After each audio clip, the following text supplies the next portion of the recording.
Hello Chain Gang, and welcome back to the 4 Chains Travel. Today's video is all about getting on and off the cruise on embarkation day, on port days, and on disembarkation day.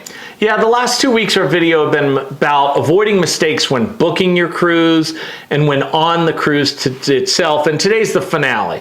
But we want to switch gears to positive ideas, so please, if you have been on cruises, leave comments that are the flip side. What are the positive things you do that really add to the cruise? We want to do a viewer-inspired video of hacks, tips, and tricks that really just our community, we want to have better cruises than anybody else. And if you haven't watched our previous 2 videos to this, you might find it helpful to go back since these are kind of a series of 3. Yeah, like and subscribe as well. Yay, I finally remembered to ask somebody to subscribe. It might be the first video ever. Okay, so number 1, first we have to deal with those mistakes one more time. And mistake number 1 in today is traveling to your departure port on the day that your ship sets sail. Yes, don't do that. It is just too big a gamble. And even if it goes without a hitch, it is guaranteed to add at least a little bit of stress and maybe a lot of stress. Right. When we take the Queen Victoria out of Barcelona in August, we're staying at an IHG hotel. Angie took advantage of the 100% off points sale. And when you purchase IHG hotels, if you stay there 3 nights, the 4th night will be free. So it's 100% discount, double dipped with a 25% discount. When we do our Celebrity Ascent cruise, because we have the World of Hyatt card and the IHG Premier Platinum card, whatever it's called, we have some free nights that we have to use by the end of the year. So we're going to be taking a relaxed stay to this. Now, and I think we have some referrals for some of those cards, so if I remember correctly, we'll put those in the description as well. Okay, sure, that sounds great. We know a couple that had a flight that was supposed to arrive 6 hours before they departed in Fort Lauderdale, but the flight was late. The cruise did not leave until 6 p.m. that day, but the cruise instructions said you had to be aboard the ship by 4:30 p.m. They arrived at 4:45 p.m. and even though the ship did not leave for over an hour, they were not allowed to board. How frustrating is that? Now, there's one myth about this process I have to warn you about. Some people book their airfare with the cruise line. They call it Air and Sea package or something like that because it gives you some assurances.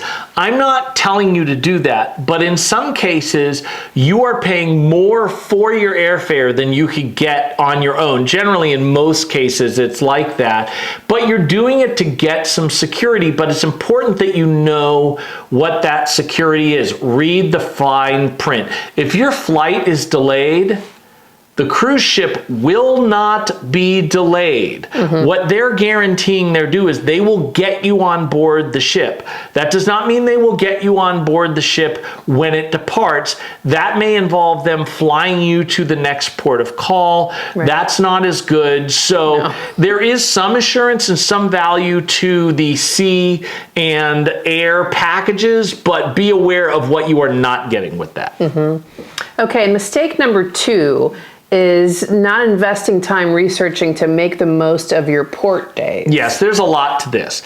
As far as excursions, if you're a new cruiser and money is an issue, I have no problem with you go ahead and booking your excursions with the cruise line. They guarantee they're going to get you back to the ship on time, and that's great. But if you're like us and money is an issue, look into both alternative excursion companies, as long as they guarantee you they will return you to the port. And also look into enjoying certain ports on your own without paying for an excursion.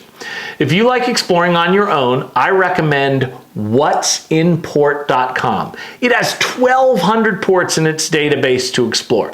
For instance, we will be stopping in Malta. Hopefully what you're looking at the screen right now is that actual website. So we're stopping there on the Queen Victoria, and this gives us a lot of information on the port. There are 2 ports in Malta Delta, and this can take you to the specific one that you want to see.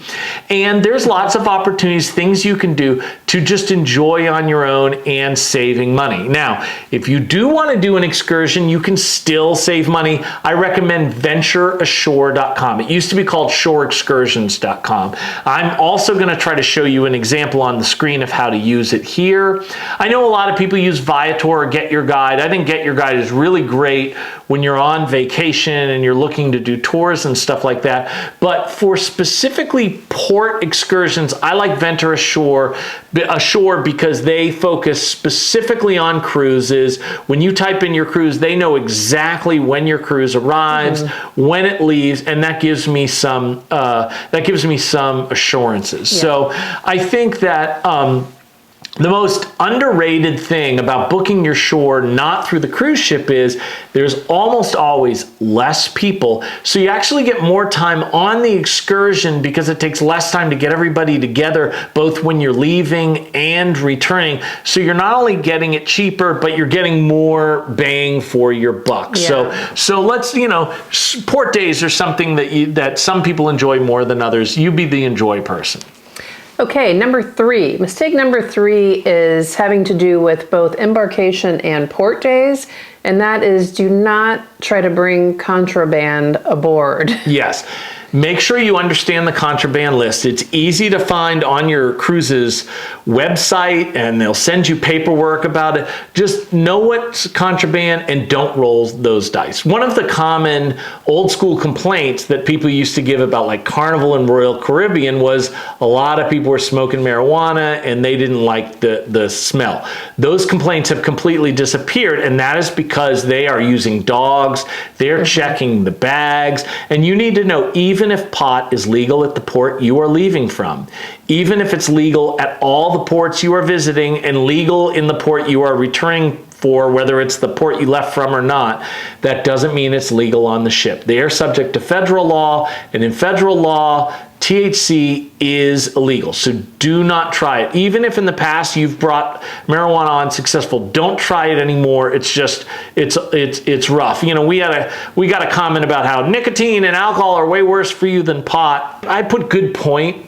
I regret putting good point because it's actually an irrelevant point. This isn't about fairness or morality. It's about the rules. It's a rule. If you break it, you could be kicked off your cruise. You could be denied boarding. You do not want to do that. But don't think that banned items and illegal items are the same thing. They are not. If it's banned, that means it's essentially illegal on the ship. Yeah. For instance, like CBD, that's extremely surprising. That case of that woman, right? That you can't bring items with CBD because it doesn't have the hallucinogenic properties that THC has, but it's still banned on all cruise ships? Yeah, basically all cruise ships. There was a woman who she had paid for the ship, for the cruise. They found CBD gummies in her bag when she was boarding. She wasn't allowed to board the cruise. She didn't get a refund, and she was banned for that cruise ship for life. For life. That is for CBD. That's not crazy. Even, yeah. So just look. Now in 2025, they've added a lot of banned items. Certain types of chargers, extension cords, Bluetooth speakers. I think a lot of people will be glad they've banned that. But also personal Starlink internet devices. The prices of Wi-Fi packages have gotten so huge. People who cruise all the time have realized, wait a minute, I can spend a couple $100, get this Starlink device, have my own internet for every cruise, and I'll be good. That works unless, of course, they confiscate your Starlink device. So you don't want to do that. Anything that's considered a weapon. I'll just put up a list of commonly banned items instead of addressing them separately. But one I want to talk about is alcohol. It's the most common one people try to smuggle on board.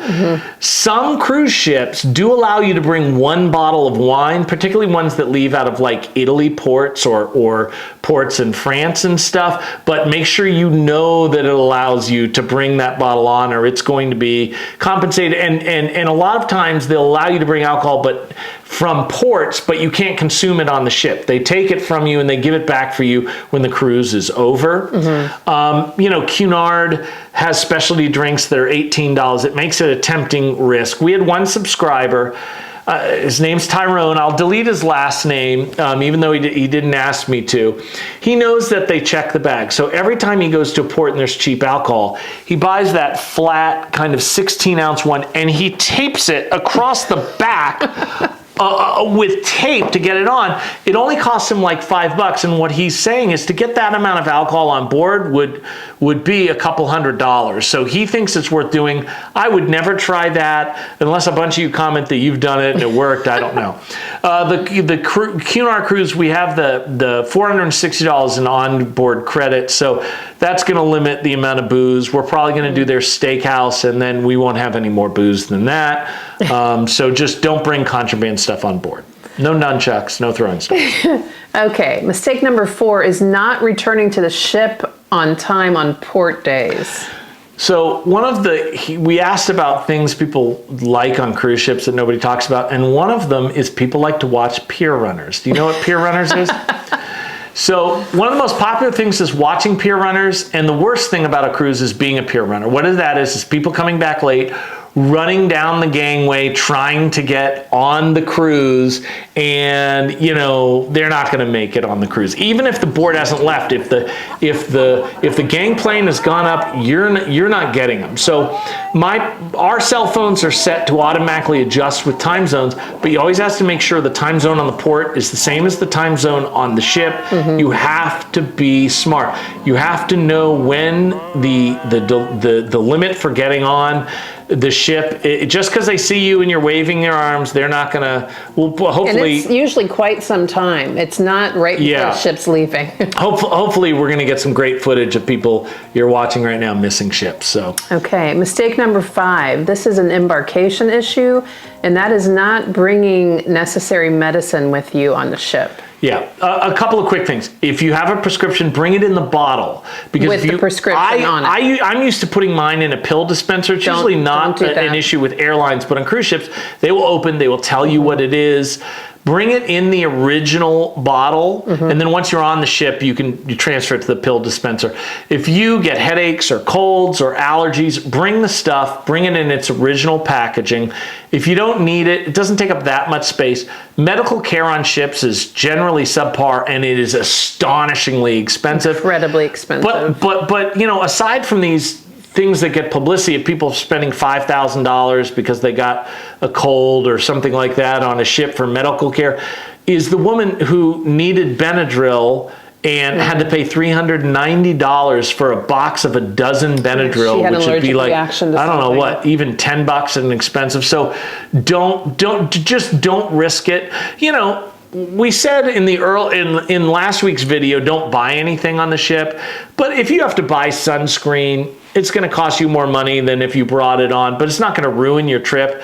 But having to pay for medicine really probably could ruin your trip. So don't do it. Okay, mistake number 6 is bringing alternate identification to a passport. Yeah, sometimes they tell you don't need a passport. You don't need a passport to get on the ship, but you will need it if there's an emergency. Just bring a passport. Bring in a birth certificate. Is it really that much easier? Don't take the baits. This is a KISS area. Keep it simple, blank. Just bring your passport. You should treat cruise ports like foreign countries. A lot of times they are foreign countries. They may require you to have at least 6 months on your passport before it expires. Have a couple blank pages.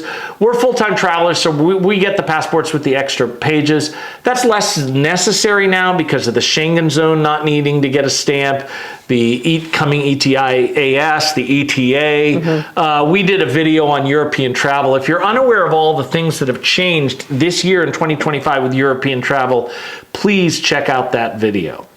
Mistake number 7 is similar, and that is not bringing the visas that you need for every port. Even if you're not getting off the ship at that port, you still need to have a visa for whatever that country is, because otherwise they will not let you on board. I'm just going to make this more general.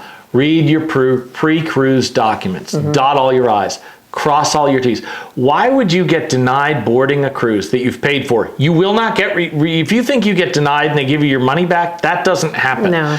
If it's a silly reason that you could have handled beforehand, that just makes, I don't even want to spend any time with this. Just read your paperwork, make sure you have everything you need. Okay, mistake number 8 is not downloading any downtime entertainment before boarding the ship. Even if you're paying for the Wi-Fi package, because as we said, sometimes Wi-Fi is unreliable. It can be spotty. They advertise, I notice a lot are advertising, you know, you get a flat screen TV and it has a certain amount of channels. It may have the channels, but when you're out at sea, you may not get any of those channels. So you may need some stuff to listen to while you're on the chaise lounge, while you're in your room recovering and stuff like that. You know, download podcasts, audiobooks, books on tape, whatever you need. Savvy travelers like to time offers, like on Amazon, you get the 3 free audiobook downloads for subscribing to Amazon Prime. Wait till you're going to be on one of these ships, that kind of thing. Yeah. Now, I should say a Cunard ship is different. If you like reading regular books, Cunard ships all have a library. It's one of the things that make them unique, and they average 10,000 books. So if you can read an entire book on a cruise, that you don't have to waste a download, you can just get a real book on Cunard. Yes. Okay. Mistake number 9 is assuming that global entry is only for airports. Yes. If you're a full-time traveler, you probably carry the Amex Platinum. And I always recommend, if you have the Amex Platinum, taking advantage of the free global entry. Now, we had a person comment on one of our credit card videos talking about Amex Platinum, and they said they got the free TSA pre-check instead of global entry because they only take a couple international trips a year. And TSA pre-check is cheaper. Why should they not do this? Well, because TSA pre-check is included with global entry. And the price doesn't matter. Amex reimburses you for the price of both of them. Yeah. So you want that, but like, for instance, the Celebrity Ascent lands in Fort Lauderdale. Fort Lauderdale does have global entry. So we're going to be able to get off the ship faster than 99% of the other people. And also, as we talked about on the earlier video, we pack light. We're not going to have to give any bags to porters. So when other people are struggling with this whole process, we're going to be moving on with our vacations. All right, let's do one more.